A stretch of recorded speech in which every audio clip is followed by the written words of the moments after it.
저희 오늘은 시간이 얼마 없다 보니까 관객분들 좀 영화 보시고 궁금하셨던 거 위주로 좀 질문 많이 받아보는 시간 가지려고 하니까요. 여기에 QR코드 통해서 오픈 채팅방 접속해 주시면 제가 질문 잘 전달 드리도록 하겠습니다.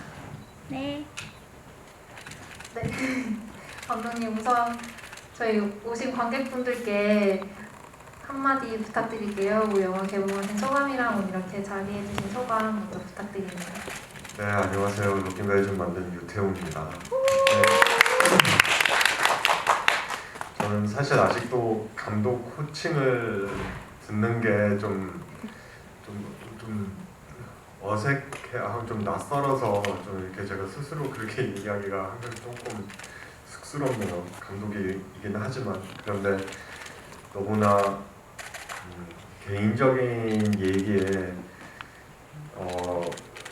영상으로 이렇게 기록하면 이렇게 담겨놨기 때문에 감독이라기보다는 그냥 제가 제 스스로 뭐 다큐멘터리도 아니고 제 상상을 빌리면서 막 영상을 붙이면서 만들었기 때문에 어떻게 보면 에세이라고 생각해요. 그래서 조금나 근데 글로 쓰지 않았으니까 작가라고 하기도 조금 부끄럽고 그러니까 그냥 영상 만든 배우 유태우라고 소개해드리고 싶네요. 네, 저희 질문이 계속 들어오고 있는데 저희 질문해주시는 그 선착순 4분께는 저희가 감독님의 특별한 사인 포스터를 선물로 드리니까요. 질문 많이 남겨주시고요. 그 다음에 지금 삼각지대님께서 빔드랍 책을 그 영화 시작부터 태블릿과 함께 방 안에서 쭉 들고 다니시는데 이 책 어떤 의미가 있는지 여쭤보셨어요. 제가 그 빔드랍 책이 하필 제가 또 안트웨르펜에 그렇게 고립된 상황이었는데 그 도시에 어떤 미술관에서 그 빔드랍이라는 작품이 있었던 거예요. 근데 제가 옛날부터 그 빔드랍 만든 작가님을 너무 좋아했거든요.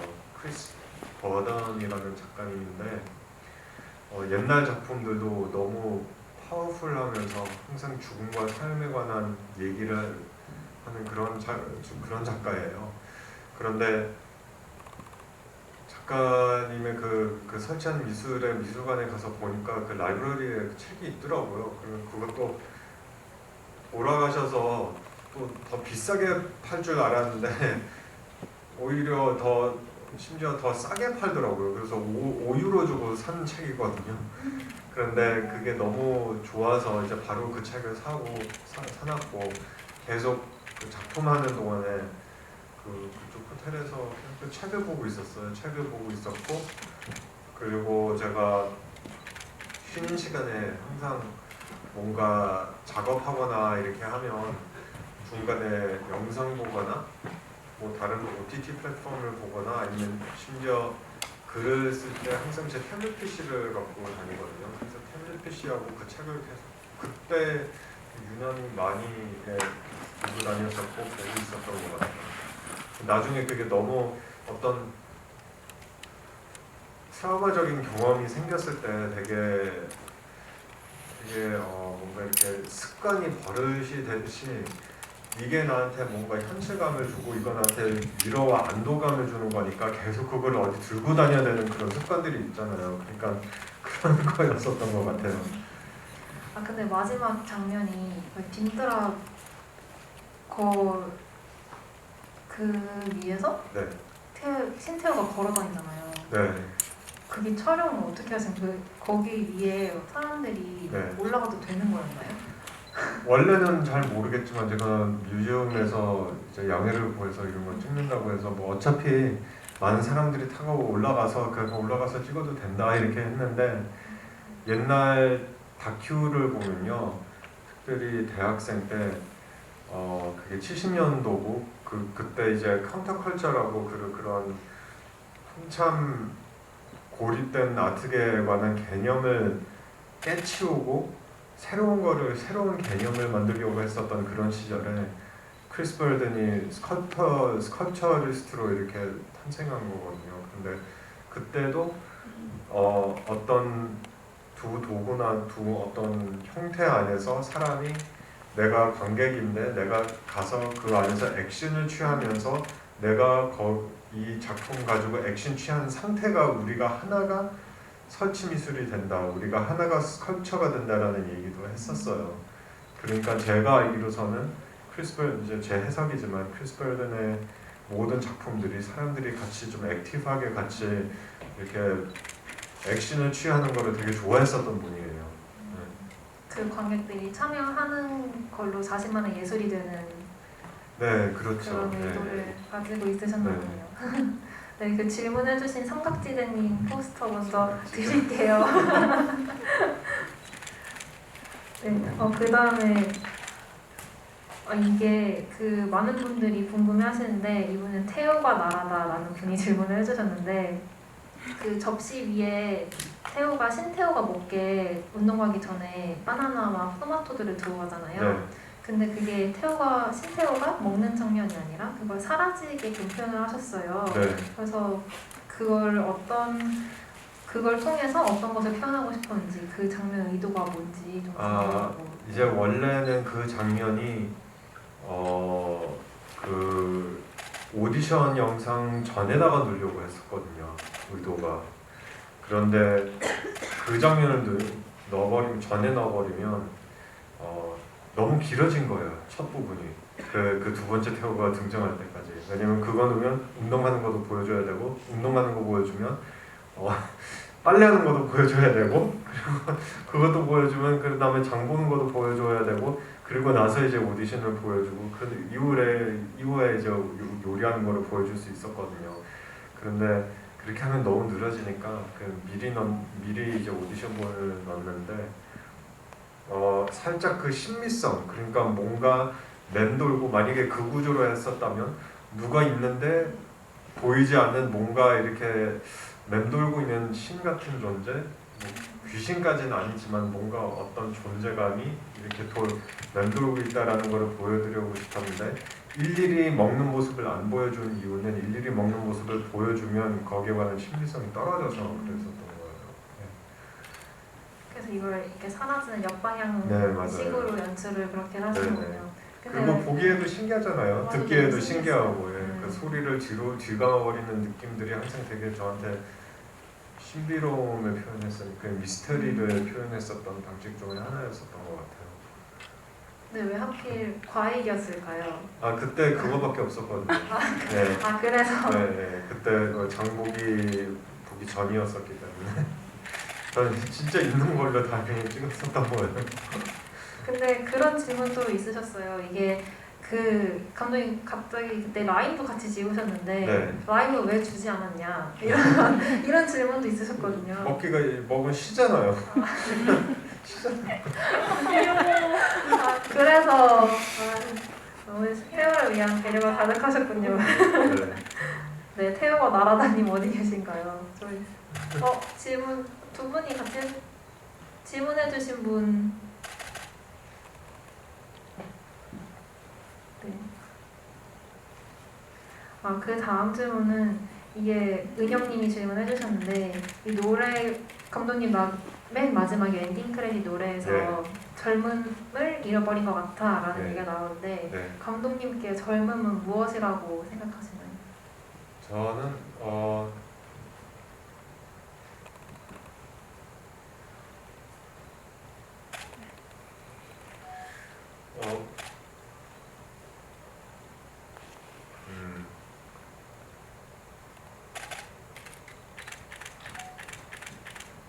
옛날만큼 빨리 회복하지 못하는 몸이 그러니까 제 육체적으로 다 다가오는 그런 몸 그러니까 뭐 많이 다치기도 했었지만 그런데 다쳐서 그런 건지 그냥 나이가 들어가면서 안 아팠던 데가 빨리 아파 그러니까 결과적으로는 모든 게 죽음 향해 간다라는 거를 매일매일 저를 깨닫게 하는 모습들이 저한테 그게 없었을 때 그런 인식이 없었을 때 젊음이었었던 것 같아요.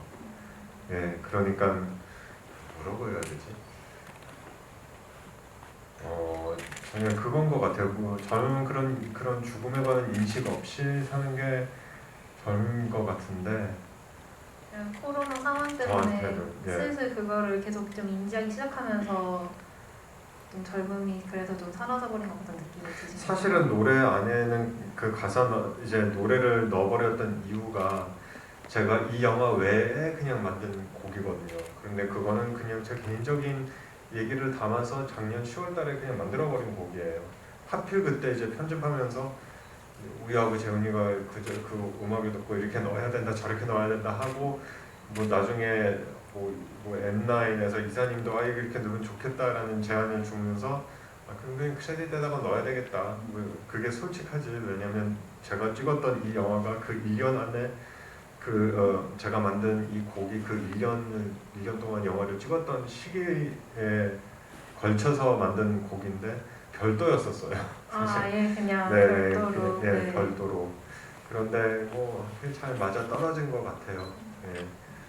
네, 똑같은 시기에 그 만드신 영화와 만드신 곡이 있기 때문에 네. 그 내용이 살짝 연결이 될 수밖에 없는 것 같아요. 그럴 수도 네. 있죠. 예.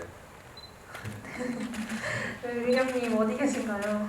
은영님, 네, 은영님께 포스터를 드리겠습니다. 그리고 감독님께서 영화 속에 언급해주신 뭐 청소년 나타나, 중경삼님 네. 그런 영화들을 오마주로 많이 사용하신 것 같아요. 접속이랑 그런 멜랑콜리한 영화들을 언급을 해주셨잖아요. 네. 근데 베를린 천사의 시는 마지막 장면을 통해서 오마주가 됐고 네. 청소년 나타는 차이민양 감독님의 멘트를 오프닝에 넣어주시면서 네. 그렇게 오마주를 사용하셨는데 네. 혹시 뭐 중경삼님이랑 접속도 그렇게 오마주를 하신 장면이 있으실까요? 영화 속에서? 영화 속에서는 그런 것 같아요. 이제 제가 항상 접속을 보면서 처음에 크레딧 시퀀스에 이제 일단은 전도연 선배님하고 한석규 선배님 극장에서 나오죠. 담배 한 대 펴요. 비가 오기 시작해요. 빗물 속으로 이렇게 지나가요. 근데 그 비 오는 상황에서 갑자기 한 장면에 이렇게 팔팔 낮으면서 이렇게 거리가 나오는 거예요. 저는 항상 그걸 보고 와 진짜 아름답다, 진짜 멜랑콜리하다라는 생각을 했었거든요. 거기에다가 이제 음악이 깔리고 그 되게 재즈한 느린 음악이 그런 느낌들, 그런 분위기, 그런 향기의 영화를 참 오랫동안 못 본 것 같아요. 네. 해봤자 그게 살짝 키치적으로 옮겨져서 그 시대에 키치적으로 안 표현하는 영화들이 없는 것 같아요. 되게 어려운 것 같아요. 그게 재현해도. 그래서 이게 딱 한 순간에 어떤 한 시기의 그 타이밍이 되게 중요한 것 같은데 네, 거기에서 따오는 서울에서 이제 안트웨르프에서 서울로 넘어왔었던 트랜지션에다가 그거를 놓고 싶었죠. 핸드폰으로 쉽지는 않았어요. 왜냐면 오토포커스가 계속 되니까 그러니까 그 오토포커스 통해서 어떻게 하면 이거 포커스를 넣었다가 뺐다 할 수 있는지도 상상을 해보고 이렇게 해보고 시도로. 그리고 중경사님은 파인애플 캔을 먹는 장면이 있는데 제가 어렸을 때 이거 영화지만 근데 어렸을 땐 그런 건 모르잖아요. 이게 다 진짜인 것 같기도 하고 그래서 어떻게 파인애플 캔 30개를 먹지 저는 이렇게 진짜 먹는 줄 알고. 네. 당연히 뭐 다 편집하면 다 그냥 그런 척 했었겠지만 그러고 나서 나오면서 또 이렇게 남은 음식을 이렇게 먹잖아요. 맞아요. 테레비 보면서 이빨 다 닦았는데도 어쨌든 사실은 그 배우분이 타케시 카네시로 배우분의 이빨 닦는 장면도 제가 흉내냈거든요.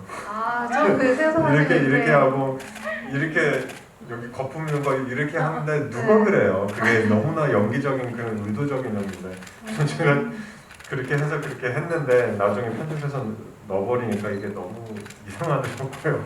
자연스럽지가 않아서 그것도 빼버렸고 그리고 만두 먹는 장면도 역시나 그거를 상상하면서 그렇게 먹었죠. 여러 가지 소스를 뿌렸고 왜냐면 영화 중경삼림에서 막 소스 뿌리고 소금 뿌리고 설탕 뿌리고 막 먹잖아요. 그러니까 그런 거 비슷하게 그런 느낌을 내려고 했었던 거예요. 근데 그 소스 저도 되게 희한했다고 생각한 게 그게 케찹이랑 네. 마요네즈랑 후무스 후무스. 맞으시죠? 평소에도 그렇게 드시는 편이신가요? 아니면 아니요 그것도 그렇게 안 먹죠. 그냥 있어서 있어서 그렇게 먹었던 거죠. 너무 맛깔나게 드셔가지고 네, 저희 네. 평소에 그렇게 드시는 줄 알았어요. 네. 꽃이랑 같이 드세요. 꽃 네. 맛은 맨 마지막에 꽃같이 얹혀서 먹었잖아요. 그 식용 맞죠? 꽃은 아니, 먹을 수 아닌 것 있는. 같아요. 네. 그냥 드신 그냥 지금 맞아요. 아 맞아요? 아 그래요? 분이 더 잘 알고 계시네요. 그 벨기에에서 서울로 넘어오는 트랜지션 장면 하니까 네. 저 그것도 너무 신기했거든요. 그 비행기가 네. 달을 통과하잖아요. 네 그렇죠. 그거는 어떻게 한 번에 포착해서 찍으신 건가요? 아니면 그거 의도해서 계속 그게 몇 번 운이- 찍으신 아니, 거세요? 운이 네 저기 비행기 조종사한테 다시 돌아와서 다시 아 그러셨구나. 네, 역시 네. 그러니까 벨기 역시. 네. 제가 벨기에 다니면서 어떤 장면들을 쓸 수 있는지 몰라서 왜냐면 제가 시나리오 갖고 이거 찍지도 않았고 그냥 감으로 계속 찍었거든요. 감 이렇게 붙이면 이렇게 나오겠지? 이렇게 붙이면 이런 느낌이 나겠지? 갑자기 이렇게 편집해서 이렇게 넘어가겠지라는 상상을 가지고 찍었기 때문에 이때는 무조건 많이 찍자. 뭔가 흥미롭거나 나를 내 일상에서 나한테 어떤 감성적인 반응을 주는 인스피레이션 주는 것들을 영감 주는 것들을 계속 찍고 다니자라는 마음을 먹고 찍었어요. 그러니까 운이 좋았었던 거예요. 가다가 갑자기 하필 오늘 이 시간에 항상 여기서 서 있는데 햇빛이 이렇게 안 지나가는데 오늘 이렇게 서 있는데 햇빛이 이렇게 제 그림자에 지나가는 거예요. 오늘 그럼 여기 이게 또 이게 20분인가 30분인가 서 있고 찍어보자. 그 느낌 사라지는 느낌. 비행기 지나가는 느낌, 뭐 새들이 날리는 느낌, 그냥 계속 찍고만 다녔었던 것 같아요. 예. 그래서 우연히 잘 맞아 떨어졌고 편집할 때 잘 트랜지션으로 또 잘 맞은 것 같았어요. 그게 감이 어쨌든 기록이다 보니까 네. 그런 게 곳곳에 디테일들이 많이 녹아 있는 것 네, 같아요. 네. 저희 다음 질문으로는 힙합맨 제이지 분께서 태호의 질문에 좀 신태호는 대답을 안 하고 우회하듯이 좀 답을 돌리는 경우가 있는데 네. 그 새로운 태호는 태호 스스로가 좀 답을 찾길 바라는 마음에 그러는 건지 좀 그런 걸 여쭤보셨어요. 네. 정확히 보신 것 같아요. 힙합맨이요? 힙합맨 제이지. 힙합맨 제이지. 네. 그랬었던 것 같아요. 왜냐면 왜 그런지는 모르겠지만 벨기에에서 첫 씬을 찍었을 때 3월 20 며칠 날이었었고 마지막 씬을 찍었을 때는 올해 3월이었었으니까 딱 1년 뒤인데 좀 더 제 심리가 그랬었던 것 같아요. 뭐 특별히 의도적으로 그런 건 아닌데 그냥 제 심리의 변화가 그렇으니까 그런 식으로 제가 저랑 소통할 때 가장 솔직한 거니까 그러니까 이게 정말로 객관화시키지를 못했던 거 제 솔직한 대답이에요. 저는 그냥 필대로 한 거예요. 그래서 이렇게 나왔는데 네, 앞뒤 맥락이 맞아서 운이 좋았었던 거죠.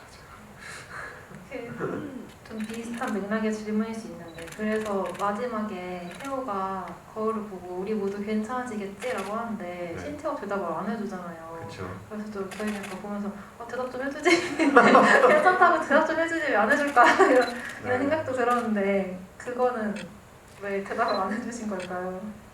그런 오픈이 조금 더 스스로 대답을 찾아야 된다라는 의미로 그렇게 나눴거든요. 그리고 사라지는 방식과 첫 씬에서도 사라지는 방식하고 또 겹치게 하려고 해서 그 어떤 질문을 마지막으로 던졌을 때 사라지는 게 좋을까라는 이런저런 생각을 하면서 그런 질문을 마지막에 우리가 다 괜찮겠지. 왜냐면 중간에는 그 대답을 해주잖아요. 네. 중간에는 우리가 괜찮겠지 하면 근데 그거를 이제 한국말 했구나. 마지막에 영어로 그걸 질문하고 그런데 네. 그게 그 대답이 괜찮겠지 하면 해줄 대상이 없으면 스스로 그 답을 찾아가야 된다는 거잖아요. 항상. 그게 그 영화 제가 저한테 주는 의미니까 그게 제일 맞았다고 생각해요. 그 답을 스스로 내리는 게. 네. 그럼 혹시 그 신태우와 대화하실 때 주로 누굴 먼저 촬영을 하셨나요? 주로 태우가 묻고 신태우가 대답을 하고. 주로 질문을 먼저 찍었어요. 질문을 먼저 찍고 대답은 그 이후에 찍었는데 질문을 찍었을 때 대충 대답을 어떻게 할 건지에 관한 상상을 했지만 대사나 계산을 안 했어요. 그냥 대사 그거 구체적으로 썼거나 뭐 그러진 않았었어요. 그냥 좀 루즈하게 이런 질문을 하면 이런 대답을 내가 해야지. 그런데 구체적으로 딱 카메라를 킬 때부터 이제 그게 그러니까 이거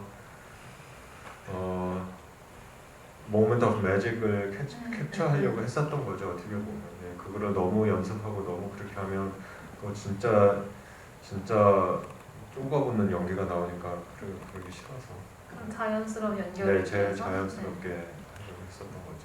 질문을 먼저 찍으시고 이제 그 질문에 대한 즉흥적인 답을. 대단하다고 생각이 들었어요, 개인적으로 보면서. 네.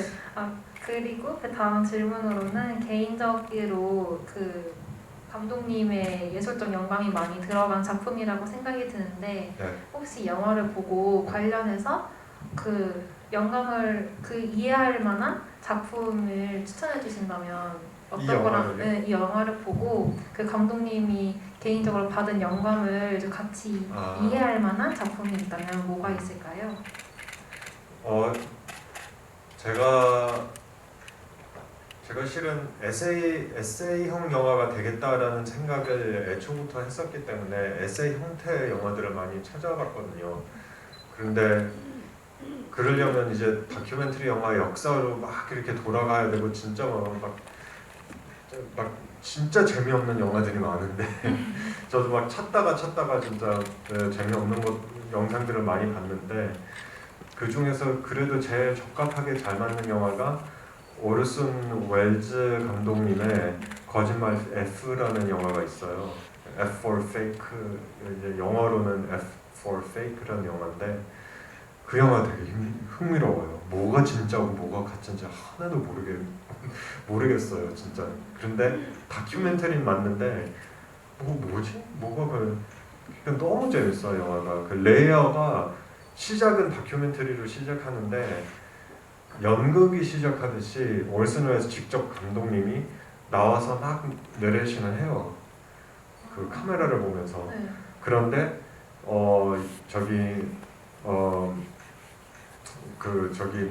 매지션 있잖아요. 매지션으로 분장하면서 나와요. 너희들이 지금 볼 영화가 진짜인지 가짜인지 모를 것이다. 그 매직은 그 매직을 형태를 설명하면서 매직을 또 해요.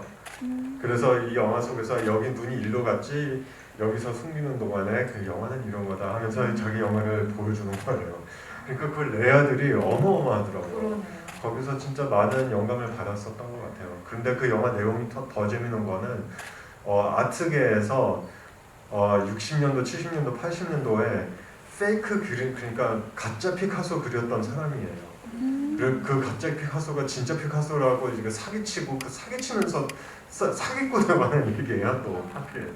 그러니까 레아 계속 깊어지면서 완전히 이제 빠져들어가는 그런 영화였었어요. 되게 많은 영향을 준 거예요 저한테.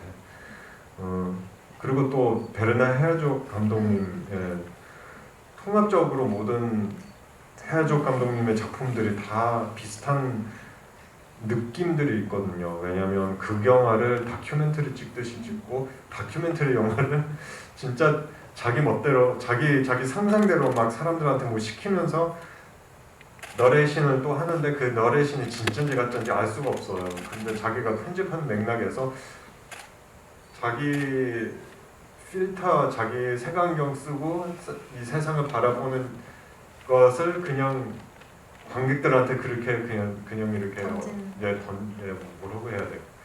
요구해야 되나? 말은 잘 모르겠어요. 그냥 편집을 하면서 자기 생각대로 그냥 이 영화를 포장해서 그 안에서 나오는 사람들을 다 이렇게 보여줘요. 그런데 다큐멘터리예요. 그러니까 이게 극영화인지 다큐멘터리인지도 그 선이 살짝 애매한. 네. 그런 영화들이 많이 재밌는 것 같아요. 저는 개인적으로 이 영화를 처음 봤을 때 그 니키리 감독님의 네. 니키리라고도 알려진 그쵸. 네. 많이 또 생각이 났었어요. 네. 그래서 맞아요. 니키한테도 영향을 많이 받았죠. 네. 그건 맞아요. 그게 그 영화 때문에 그런 거 아니고 니키도 다른 작품들 때문에도 그렇고 그리고 같이 서로 얘기했을 때 막 이런저런 아트나 영화나 뭐 재밌게 같이 토론하고 의논도 하고 막 그랬을 때 뭐가 핵심적인 거는 가짜인지 진짜인지 문법이 상관은 없고 이 감수성 그리고 가지고 있는 나의 정체성. 말과 감수성 그리고 정체성을 전달할 때 그게 보는 사람 입장에서 그렇게 느껴지는 그게 제일 중요한 거죠. 그런 얘기를 많이 해요. 그래서 그런지 이게 보면서 두 분이 약간 그 예술적 영감도 좀 통하시는 것 같다 이런 생각이 좀 들었거든요. 네. 여러분들도 기회가 되신다면 니키 감독님의 영화도 같이 보시는 거를 추천드립니다. 나중에 아트극장에서 패키지로 보여주지 않으려나라는 생각이 들어요. 네, 저희도 약간 그렇게 해도 좋겠다 네. 생각을 하고 있어가지고 기회가 되는 아트나인에서 네.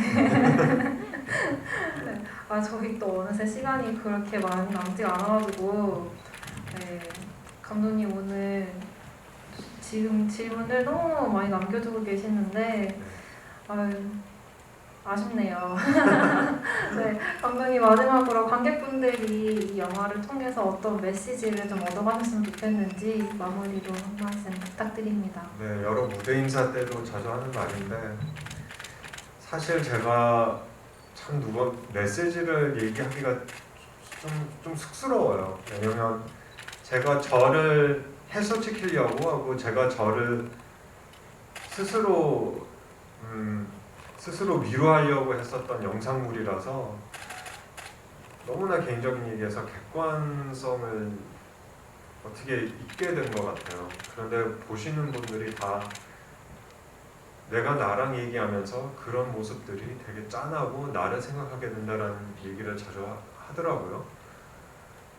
봉준호 감독님도 오스카상을 받았을 때 가장 개인적인 게 가장 창작적인 거다. 뭐 스콜세지 감독님이 따온 말을 이렇게 뭐 얘기하면서 근데 그게 저한테 맞는 것 같고 그렇게 제가 스스로 솔직하게 저를 표현했을 때 느꼈었던 위로들이니까 그런 메시지들이 전달됐겠네요. 핵심적으로는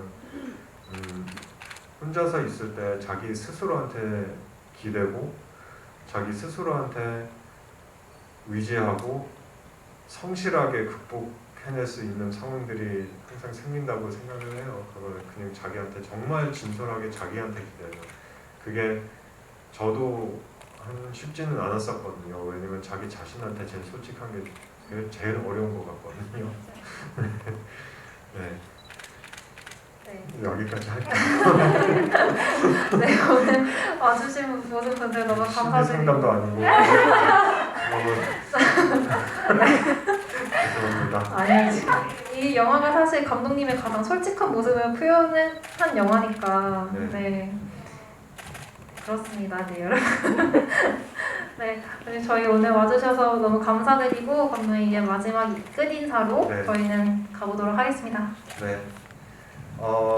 오늘 이렇게 와주시고 이렇게 제 영화까지 이렇게 봐주셔서 너무 감사합니다. 너무나 작은 영화고 그리고 정말로 제가 주머니에 갖고 다니는 핸드폰으로 찍은 영화인데 솔직히 오늘 지금 같은 세대에 어떻게 될지 모르잖아요. 그런데 정말 자기가 이 세상을 바라보는 뭐 느낌인가 뭔가 다르게 그러니까 모든 거 표현이 가능한 것 같아요. 어떻게 하든 간에 그런 표현 뭔가 이렇게 뭐 이제 원래 있었던 방식 안에 벗어나서 나는 오늘 그림 그리고 싶어, 나는 오늘 노래 부르고 싶어, 뭐 악기 배우고 싶어 그거 외에서도 사람들이 봤을 때 저거 좀 이상한데 추상적으로 표현할 수도 있는데 그냥 좀 편하게 마음대로 타인한테 피해만 안 준다면 정말 네 너무나 순수하게 표현 다들 해주셨으면 좋겠어요. 그래서 이 영화를 보면서 그런 메시지를 좀 받았었으면 해요. 조금이라도 재밌었다면 입소문도 많이 내주시고요. 네, 많은 사람들한테 이 영화를 보러 가라고 어필해주세요. 감사합니다. 감사합니다. 이따 만나요. 네. 천천히 가요. 밥은 먹고 가요?